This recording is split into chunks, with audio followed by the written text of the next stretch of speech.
नमस्कार दोस्तों, स्वागत है आपका मेरे YouTube चैनल दिव्य भक्ति में। तो कैसे हैं आप लोग? आशा करती हूँ कि स्वस्थ होंगे, मस्त होंगे। तो आज की वीडियो में मैं आपके लिए लेके आई हूँ देवशायनी एकादशी व्रत की कथा। तो सबसे पहले आप सभी को देवशायनी एकादशी व्रत की हार्दिक शुभकामनाएं। भगवान विष्णु और माता लक्ष्मी की असीम कृपा आप सब पर सदैव बनी रहे। तो आज की वीडियो में हम देवशायनी एकादशी व्रत की कथा सुनेंगे। तो कथा सुनने से पहले आप सबसे अनुरोध है, अगर आप मेरे चैनल पर पहली बार आए हैं तो चैनल को सब्सक्राइब जरूर करिए, शेयर करिए और ज़्यादा से ज़्यादा लाइक करिए, शेयर करिए। तो चलिए हम वीडियो स्टार्ट करते हैं। धर्मराज युधिष्ठिर ने कहा, हे केशव, आषाढ़ शुक्ल एकादशी का क्या नाम है? इस व्रत के करने की क्या विधि है और किस देवता का पूजा किया जाता है?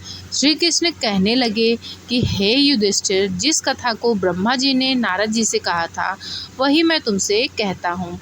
एक बार देवर्षि नारद जी ने ब्रह्मा जी से इस एकादशी के विषय में जानने की उत्सुकता प्रकट की।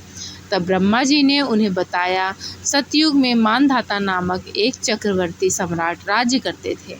उनके राज्य में प्रजा बहुत सुखी थी, किंतु भविष्य में क्या हो जाए या कोई नहीं जानता। अतः वे भी इस बात से अनभिज्ञ थे कि उनके राज्य में शीघ्र ही भयंकर अकाल पड़ने वाला है। उनके राज्य में पूरे 3 वर्ष तक वर्षा न होने के कारण भयंकर अकाल पड़ गया। इस अकाल से चारों ओर त्राहि त्राहि मच गए। धर्म पक्ष के यज्ञ, हवन, पिंडदान, कथा, व्रत आदि में कमी हो गई। जब मुसीबत पड़ी हो तो धार्मिक कार्यों में प्राणी की रुचि कहाँ रह जाती है। प्रजा ने राजा के पास जाकर अपनी वेदना की दुहाई दी। राजा तो इस स्थिति को लेकर पहले से ही दुखी थे। वो सोचने लगे कि आखिर मैंने ऐसा कौन सा पाप कर्म किया है जिसका दंड मुझे इस रूप में मिल रहा है। फिर इस कष्ट से मुक्ति पाने का कोई साधन करने के उद्देश्य से राजा सेना को लेकर जंगल की ओर चल दिए। वहाँ विचरण करते करते एक दिन वो ब्रह्मा जी के पुत्र अंगिरा ऋषि के आश्रम में पहुँचे और उन्हें साष्टांग प्रणाम किया। ऋषिवर ने आशीर्वाद दिया, कुशल क्षेम पूछा। फिर जंगल में विचारने व अपने आश्रम में आने का प्रयोजन जानना चाहा। तब राजा ने हाथ जोड़कर कहा, महात्मा, सभी प्रकार से धर्म का पालन करता हूँ, तो भी मैं अपने राज्य में दुर्भिक्ष का दृश्य देख रहा हूँ। आखिर किस कारण से ऐसा हो रहा है? कृपया इसका समाधान करें। यह सुनकर महर्षि अंगिरा ने कहा, हे राजन, सब युगों से उत्तम यह सतयुग है। इसमें छोटे से पाप का भी बड़ा भयंकर दंड मिलता है। इसमें धर्म अपने चारों चरणों में व्याप्त रहता है। ब्राह्मण के अतिरिक्त किसी अन्य जाति को तप करने का अधिकार नहीं है, जबकि आपके राज्य में यह शूद्र तपस्या कर रहा है। यही कारण है कि आपके राज्य में वर्षा नहीं हो रही है। जब तक वह काल को प्राप्त नहीं होगा तब तक यह दुर्भिक्ष शांत नहीं होगा। दुर्भिक्ष की शांति उसे मारने से ही संभव है।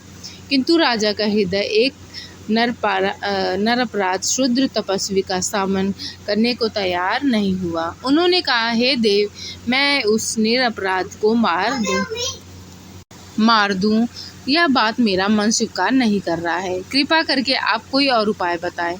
महर्षि अंगिरा ने बताया, आषाढ़ माह के शुक्ल पक्ष की एकादशी का व्रत करें। इस व्रत के प्रभाव से अवश्य ही वर्षा होगी।